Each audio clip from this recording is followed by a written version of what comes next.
자, 그럼 이제 지금 이제 무주택자분들 네. 수도권 기준으로 했을 때 좀 어떻게 해야 되나요? 지금도 살 수 있으면 지금 사는 게 낫죠.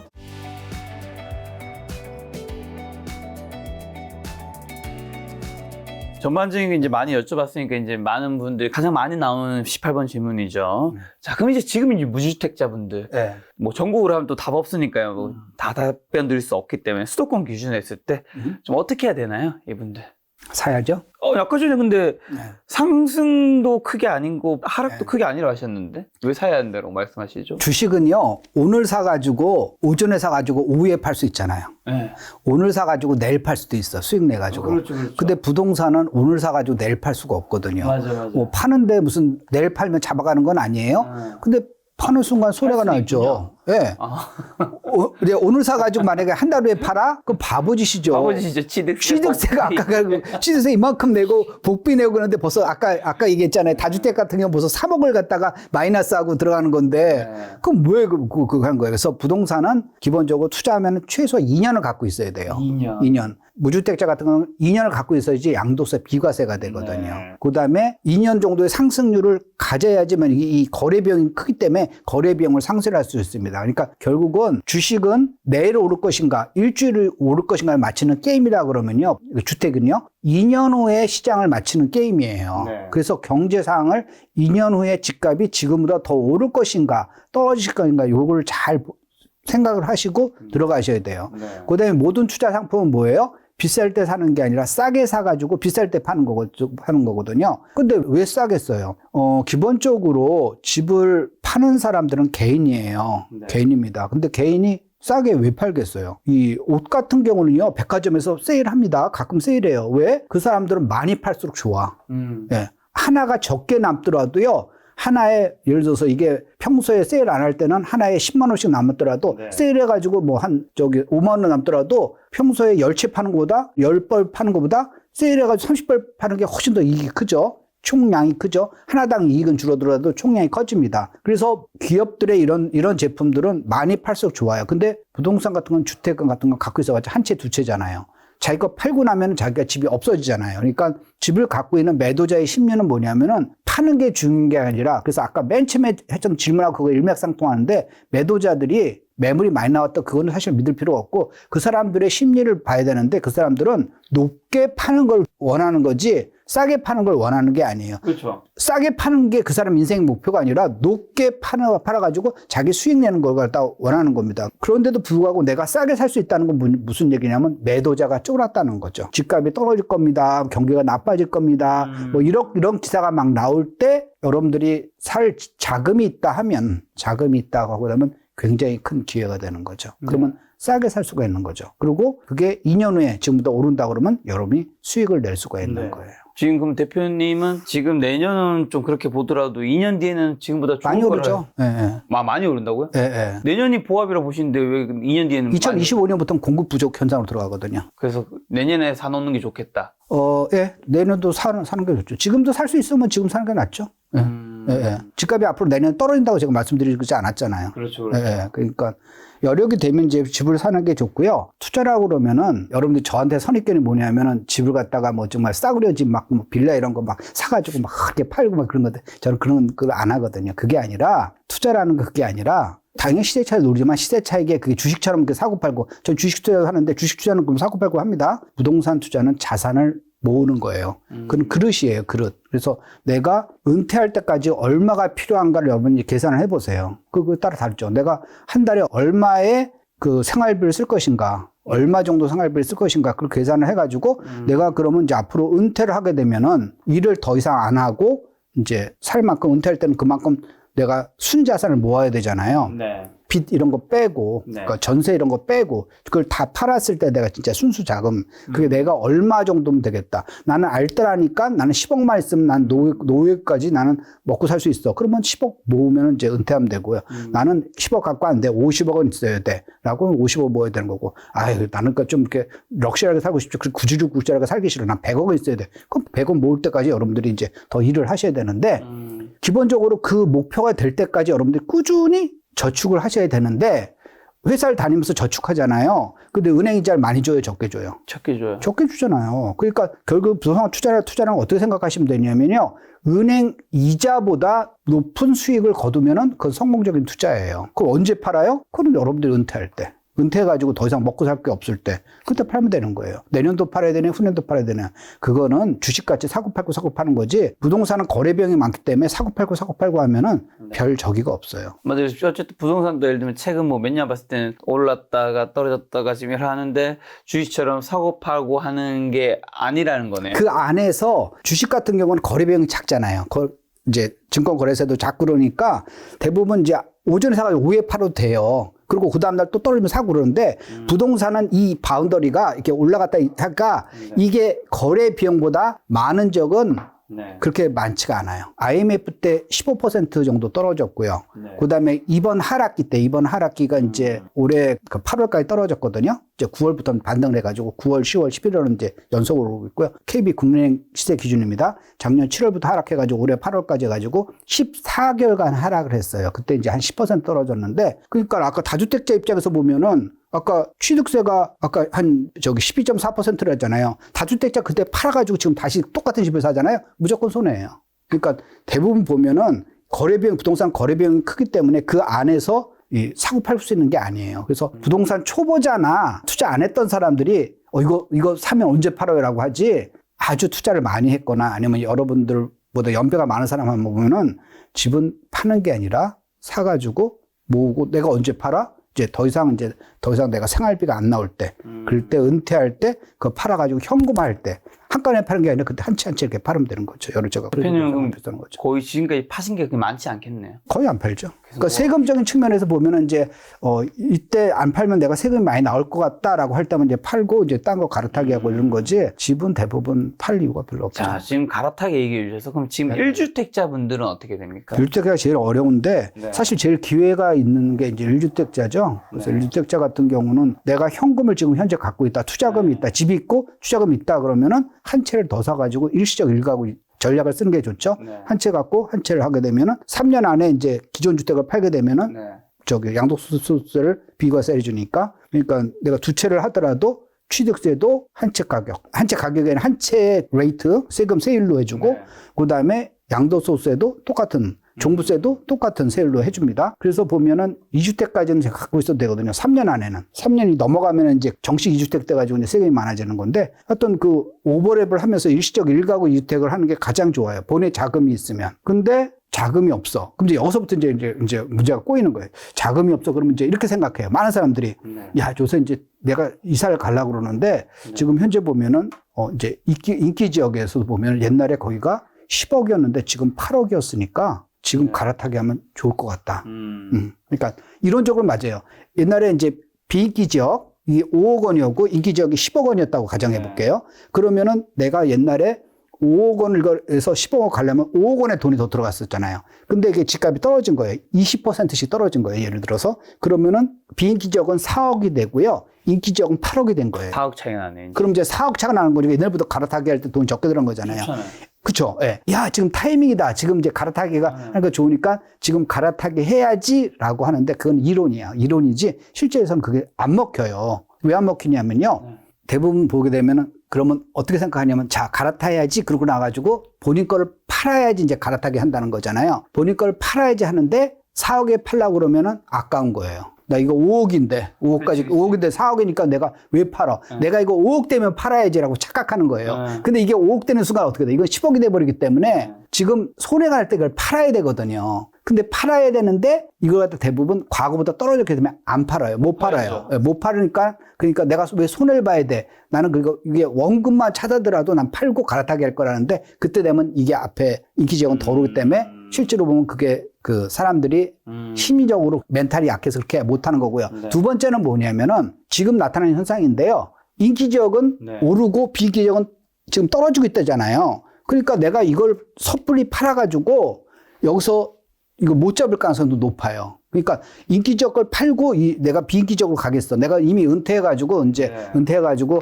나는 뭐 좋은 지역에 살 이유도 없고, 그러니까 내가 이거 팔아가지고 이거 생활비 하겠어. 그러면 지금 제일 좋죠. 비싼 가격에 팔고 싼 데로 가면 되니까. 근데 가장 좋은데 그게 아니라 대부분 갈아타기 하면은 특히 젊은 분들 갈아타게 하면 더 좋은 집이거나 더 큰 집을 가거나 이런 식으로 갈아타면 더 좋은 데로 갈아타게 하는 거잖아요. 그런 경우는 오히려 더 힘들 수가 있어요. 그러니까 지금 할 수 있는 건 유일하게 할 수 있는 건 일시적 1가구 2주택 그것만 할 수가 있는 거고 없어요. 그러면은 나 돈이 없으면 지금 없나? 그러면 이제 극단적인 방법은 뭐가 있냐면은 나 1주택이라고 있다 그랬잖아요. 대출이 없는 경우에요, 지금. 네. 대출이 있으면 그것도 안 돼. 대출이 없는데 1주택이 그냥 있어요. 그러면 내가 할 수 있는 방법이 그 집을 전세로 주는 거예요.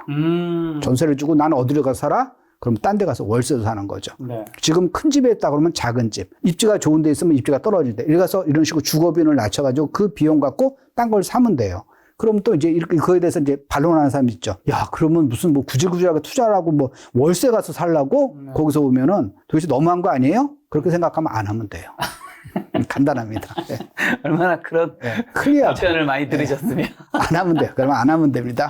자, 여기서 안 한다는 방금 그럼 나는 여기서 상담을 안 하겠다. 아니, 상담 안 해도 너는 내 말 들을 필요 없으니까 네 알아서 해. 그렇게 본인이 살던 대로 그냥 계속 살면 되는 거예요. 자, 우리가 보면은 인생을 살 때 나는 아무것도 안 하고 딴 사람보다 더 잘 살고 싶어. 나는 공부를 안 하고 나는 서울대를 가고 싶어. 놀부심보죠. 이렇게 생각하는 사람들이 굉장히 많아요. 제가 극단적으로 얘기했지만 야, 그런 사람이 어디서라고 하지만 본인의 생각을 다 정리해 보세요. 대부분 상당 부분이 그런 생각을 하고 있는 거예요. 그러니까 내가 인생에서 우리나라 이제 국민이 이제 5천만 명 좀 넘잖아요. 그럼 계산을 이제 5천만 명이죠. 5천만 명에서 내가 몇 등인가를 생각을 해보세요. 그게 굉장히 사실 시리어스한 얘기거든요. 굉장히 이제 사실 심각한 얘기인데 내가 5천만 명 중에서 몇 등인가를 생각을 해보세요. 그리고 내가 내 등수를 올리려면 남들과 똑같이 먹고 남들과 똑같이 자고 남들과 똑같이 놀면은 내 등수를 올릴 수가 있는가를 생각을 해보세요. 아니죠. 그러니까 남들이 안 하는 뭔가를 해야죠. 남보다 더 노력을 하거나 아니면 정말 재수가 좋아가지고 부모님이 서포트를 해주실 거나 또는 재수가 좋아가지고 태어날 때 아주 굉장한 탤런트를 갖고 태어났거나 그런 사람이 아니라 그러면 남보다 훨씬 더 많은 노력을 해야 되는데 나는 그렇게 하기 싫어. 그렇게 하기 싫은데 어디 좋은 방법은 없어요? 라고 하죠. 그래서 그런 분 오면 저는 정말 상담 안 해줘요. 거기서 보면 본인이 뭘 할 건데 어떤 노력을 할 것인지 얘기를 해줘야지. 거기서 오면 이거 사면은 막 떡을 먹어요. 막 그러면은 그런 게 어딨어. 그러면 이제 앞으로 정부가 부동산 전체 좀 어떻게 하려 보시고 이제 2024년에 한국 부동산 시장에 찾아올 좀 주요 변화, 뭐 굵직굵직한 것들 어떤 게 있을 수 있을까요? 내년도는 이제 가장 큰 게 이제 총선이 있죠. 그렇죠. 총선이 있기 때문에 이제 총선 전에는 정부 입장에서는 부동산 시장을 흔들지를 않을 겁니다. 흔들지 않는다는 건 뭐냐면 부동산 시장 올리지도 않고요. 떨어지도 않을 거예요. 떨어지게 되면 집 가진 사람한테 표가 떨어져 나가고 올린다 그러면은 집이 없는 사람한테 욕을 먹을 거기 때문에 그분들의 바람은 뭐냐면은 부동산이라는 이슈 자체가 세간에서 떠돌지 않게 하는 게 그 사람들이 원하는 거예요. 그래서 새로운 정책도 나오는 게 없고 왜냐하면 잘못하면 정책 냈다가 집값이 떨어져도 욕을 먹고 집값 올라도 욕을 먹거든요. 그러니까 아무 일도 안 할 겁니다. 쉽게 얘기해서 아무 일도 안 할 거고 그런 측면에서 보면은 내년 상반기까지는 제가 시장이 굉장히 조용할 거다라는 게 바로 총선 리스크가 있어요. 자, 그리고 이제 또 이제 국시적으로 보게 되면은 또 그 내년도 국회의원분들 되려면 또 자기 지역 뭐 하겠습니다, 뭐가 있습니다. 이제 이런 개별적인 호재는 또 나올 수가 있죠. 이제 그 중에서 여러분들 잘 판단하시고 이게 정말 현실성 있는 공약인지 아니면 그냥 당선하기 위해서 그냥 뻥친 건지 그걸 갖다 여러분들이 잘 이제 구분하셔가지고 이제 투자를 하셔야 될 거고요. 실제로 보면은 계획대로 그분들이 공약을 냈을 때도 되는 게 많지가 않아요. 많지가 않습니다. 그래서 보면은 이렇게 얘기해 보면은 어느 지역 집을 갖고 있는데 보면은 정말 확률이 적은데도 불구하고 거기가 마치 될 것 같이 그런 소문을 믿고 저는 그게 되면은 개통되면 팔 거예요. 근데 아니 거기 지금 첫삽도 안 뜨고 예산도 안 되고 그러니까 예비 타당서 조사도 탈락해가지고 앞으로 될 가능성이 없는데도 여기는 이제 뭐가 되면은 그 아파트 단지 분여해서 올리는 거기에 글 보면 어떤 사람이 올린 거 보면 여기만 되면은 얼마로 오른다고 그랬어요. 그러면 그런 것만 믿고 그런 거니까 또 이제 곤란하거든요. 그러니까 그런 여러분들이 좀 더 판단을 하시고 여러분들이 보다 스마트해지셔야지 가짜 뉴스나 또는 그런 시장의 막 흔들림에 여러분들 흔들림 없이 여러분들과 여러분들의 가족을 지킬 수가 있는 거예요. 자, 마지막으로 가시기 전에 그럼 2024년에 부동산에서 어떤 시장이 좀 투자로서 기회가 될 수 있는지 그리고 혹시나 오늘은 전반적으로 이제 아파트라든가 주택 내 집 마련 쪽에 이제 질문이 많았는데 상업용 부동산 시장은 뭐 예를 들어 오피스텔, 뭐 지상, 꼬마 빌딩 이런 것들 2024년에 투자의 기회가 있을 수 있는지 그런 것도 여쭤보고 싶기도 하고요. 지금 현재 보면은 상호역 부동산 시장이 굉장히 어려워지고 있죠. 네. 어려워지고 있습니다. 지금 주택 시장보다 더 어려워요. 그러니까 어려워진 이유는 뭐냐면 첫 번째는 이제 특히 상가 같은 경우 수요가 줄고 있잖아요. 그렇죠. 수요가 줄고 있는 거는 이제 이거 우리나라뿐의 문제가 아니라 전 세계적인 문제예요. 오프라인에서 온라인 중심으로 많이 바뀌잖아요. 그러니까 미국도 마찬가지로 보면은 백화점이 멀쩡하던 백화점이 부도나면 망해요. 그래서 그 우리 동네도 전 이제 미국에 살고 있거든요. 그래서 이제 그 메이시스라고 굉장히 큰 은행, 큰 백화점인데 부셨어요. 망해가지고 그 완전히 백화점 갔다가 건물을 확 부셔버리더라고요. 그래서 뭐 부시고 그 사람들이 어떻게 사? 보면 대부분 백화점 같은 데 가서 물건만 보고 사람들이 물건만 보고 가서 좋네? 라고 하고 물건을 실제로 아마존 이런 데서 싸게 사고 이런 식으로 되는 거니까 백화점에서는 운영비가 나가잖아요. 네. 그러니까 오프라인 매장이 줄어요. 그러니까 결국은 상가 수요가 점점 줄어들고 있기 때문에 그래서 지금 그 상업용 시장이 주거용 시장보다 훨씬 더 어려워요. 그건 미국도 마찬가지입니다. 미국도 상업용 시장이 주거용 시장보다 훨씬 어렵고요. 미국은 집값이 오르고 있어요. 주거용 시장 같은 경우는 집값이 오르고 있고요. 그래서 좀 어렵고 있고 이제 꼬마 빌딩 같은 경우도 지난 몇 년간 이제 굉장히 인기를 끌었거든요. 인기를 끌었는데 그 인기를 끈 것 자체가 꼬마 빌딩이 이제 시중에 돈이 넘쳐 흘러서 그런 거예요. 유동성 장세에 돈이 흘러 넘치니까 꼬마 빌딩의 역할은 뭐냐면은 꼬마 빌딩의 수익률은 굉장히 여러분이 생각한 것보다 굉장히 낮습니다. 낮죠. 한 그러니까 2%, 3%. 3%면 굉장히 좋은 거예요, 요즘은. 막, 어떨 때는 그러니까 1%대예요. 1% 안 되는 것도 있고요. 그러니까 은행에서 내가 대출을 받아가지고 많은 사람들이 꼬마 빌딩을 하는 건 뭐냐면 내가 노후에 거기서 세입 받으면서 나는 건물주 되고 싶어 라는 건데 돈이 없잖아. 투자하려면. 지금 꼬마 빌딩 가격이 높아져가지고 그러면 대출 받아가지고 사야 되잖아요. 근데 그 대출 이자가 지금 현재 내가 월세를 받아가지고 대출 이자를 못 내요. 못 내고 있습니다. 그러니까 지금 현재 자기가 거기서 돈을 더 합해야지 대출 이자를 내는 거거든요. 그런데 지금 지난 몇 년간 금리가 엄청 올랐잖아요. 그래서 지금 현재 보면은 크게 손해보는 분들이 많고요.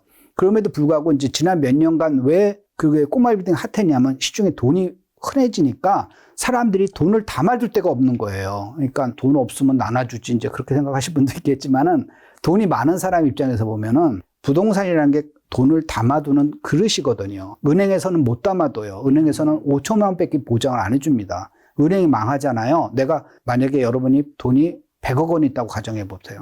100억 원 있다고 가정해 보세요. 그러면 어떻게 돼요? 은행에 넣어요? 은행에 넣게 되면은 200개 은행에다가 분산 투자해야 돼요. 한 개 은행에서 계좌 그렇게 만들어도 보호가 안 됩니다.